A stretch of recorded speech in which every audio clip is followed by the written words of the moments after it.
Here at Queen's Park, Premier Doug Ford learned this week that his government is facing an RCMP investigation into the Greenbelt land swap. It's going to make it tougher for the PCs to weather the scandal, and maybe even tougher still to win the next election. I'm very, very sorry. That's just not good enough for the RCMP. The police service confirmed this week it's investigating the Greenbelt land swap that, according to the Auditor General, unfairly benefited certain developers that had access to the government.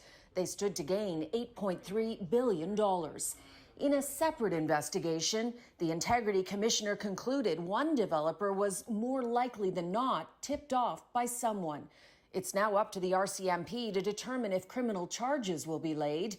If they decide they should, it could come at the worst possible time for Doug Ford. These investigations usually take about a year, maybe even a year and a half. That puts you right in the middle of the provincial election cycle for the next provincial election. It's very difficult to do because you don't control it in any way, shape, or form. And it could get even worse. The Auditor General's office is now launching an investigation into ministerial zoning orders, known as MZOs, which allow the government to overrule local municipalities and push through development, whether they like it or not. Typically, the previous government would do 1 or 2 MZOs a year, so it was a very infrequently used tool.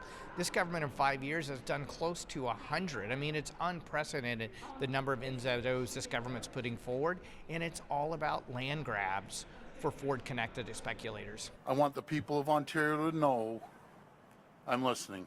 I think it's obvious when you look at Doug Ford today, he's a man who looks tired and worn down. And so I think he needs to find a way to kind of get his mojo back and kind of delivering on the get it done mandate he ran on. The next election is June 2026. Everything Ford does between now and then will face even greater scrutiny, including Highway 413, which would cut through parts of the Greenbelt and farmland, the redevelopment of Ontario Place, which includes giving a controversial 99-year lease to an Austrian company to build a spa on public land, and moving the Science Centre to the waterfront. Perhaps most damaging of all to the Premier, though, was his promise he would be different and banish political elites and insiders.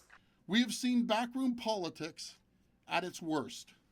Insiders trying to politically capitalize at the expense of the people. This is his worst nightmare. Hypocrisy is the kryptonite for all politicians. It's one thing to ride a populist wave and kind of that kind of flowery rhetoric of opposing corrupt insiders on your way up. But if you're not minding your own business and affairs in a way that stands to scrutiny, it starts to chip away at that trust and confidence. On Monday, when the legislature resumes here at Queen's Park, the government has promised to table legislation that will put the land it removed back into the Greenbelt. It also says it's going to add an extra layer of protection by codifying the Greenbelt boundaries. It's an attempt to mitigate the damage done with voters, but that's going to be overshadowed by the RCMP investigation.